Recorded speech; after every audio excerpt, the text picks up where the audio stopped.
What's up guys, Alec here, and today I'm going to be sharing with you 10 Instagram mistakes that I see on a regular basis. I'm going to start with the more obvious mistakes, but make sure you watch all 10 so you can avoid them in the future. The reason I'm sharing these mistakes is because these mistakes stop you from growing as fast as you could on Instagram, and so hopefully you can avoid them in the future. That being said, the mistake number one is bad content. Now this one's pretty straightforward and it is subjective for a lot of people, but bad content is like the biggest mistake I see. If you have like blurry photos or photos that are too dark or just photos that aren't interesting, people aren't going to want to follow you. Mistake number two is follow and unfollow. Now, one of the biggest reasons this is a terrible idea, just because when you follow someone and someone follows you back, they're not necessarily following you for your content, which means that they're not going to engage. This is going to give your Instagram profile a really low engagement rate. So you just want to avoid follow and unfollow. It will make the whole thing a lot easier and safer for your Instagram account. Mistake number three is the bad crop on photos or videos, or the bad aspect ratio. So basically, as you know on Instagram, we can now share landscape, square or portrait content. Now a study has shown that a portrait photo or video gets a lot more engagement than a landscape photo or video. Now this to me makes complete sense, because when you're scrolling through your feed, the portrait content takes up way more space on your screen compared to the landscape photo. The landscape photo takes up such little space that you can easily skip by it, and most of the time you can't really see much. Whereas on the portrait photo, I feel like there's a lot more to look at.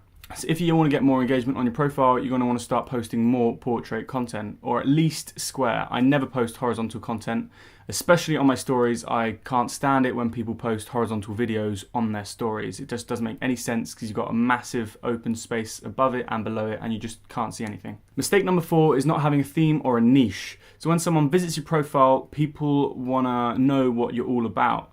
What I highly recommend doing is choosing a specific subject. Now I have a whole video on why you want to pick a niche on Instagram, but the main reason behind it is because when someone comes to your profile, they want to see the same type of content. For example, someone who's interested in cooking, if you're a cook on Instagram and you share all your meals, they want to see meals every time you post. They don't want to see meals and then you posting the new shoes you bought, the new camera you just bought. Every single time they're going to want to see content related to cooking. Now this brings me on to mistake number five. You have to understand that your followers don't actually care about you personally. The only reason they follow you most of the time is for your content. Now, understanding this, hopefully you'll be able to create content with your followers in mind. When it comes to growing on Instagram, you can't necessarily post something that you really want to post. Now, if you're on Instagram just for fun and you just want to share pictures, that's fine. But if you're looking to grow on Instagram and grow a following, you want to create content with your followers in mind. You want to create content that you know that your followers are going to want to see. Mistake number six is not putting any caption or any effort into your caption when you post a photo or video.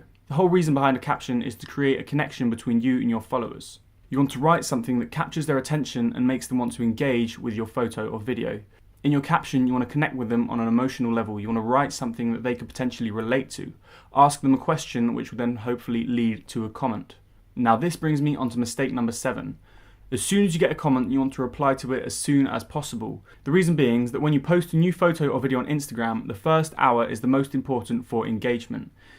The amount of engagement you get within the first hour from when you post is going to let Instagram know whether your content is good content or bad content. If Instagram deems it good content thanks to the amount of engagement you've got within the first hour, Instagram's algorithm is a lot more likely to push it towards more of your followers and potentially push it onto the explore page. Mistake number 8. Using the wrong hashtags. So many people just spam hashtags and they put hashtags that aren't relevant at all to their photos. The correct hashtags to use are hashtags that are related to your post. And I can't say this enough, but people who are putting hashtag love on a picture of a duck doesn't make any sense at all. Especially seeing as the hashtag love has over 1.4 billion posts, so no one's going to see that anyway. But you want to put hashtag duck and hashtag small duck, hashtag white duck on a picture of a duck. I don't know, this is just an example. But please use correct hashtags and make sure those hashtags are related to your post. Mistake number 9 is you don't provide any value.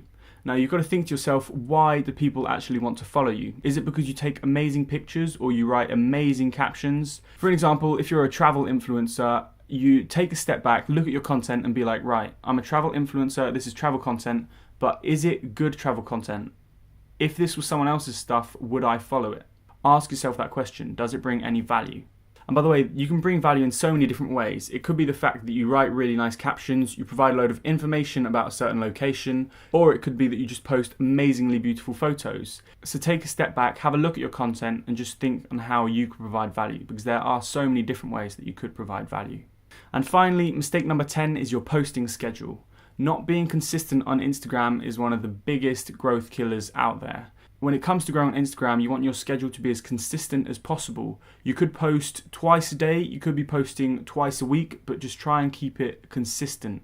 When you start posting every day, Instagram is going to notice and is going to be a lot more likely to push your content towards more people. Instagram likes it when their users are active. So when you start posting more on Instagram, Instagram's algorithm is going to favor your content. So that was 10 Instagram mistakes that you need to start avoiding right now. If you can think of any more mistakes, let me know in the comment section below. Again guys, thanks for watching. I hope you enjoyed this video. Don't forget to hit the like button, hit the subscribe button, it really helps me out. And yeah, just thanks for watching guys. Peace out. It's just another Hollywood weekend.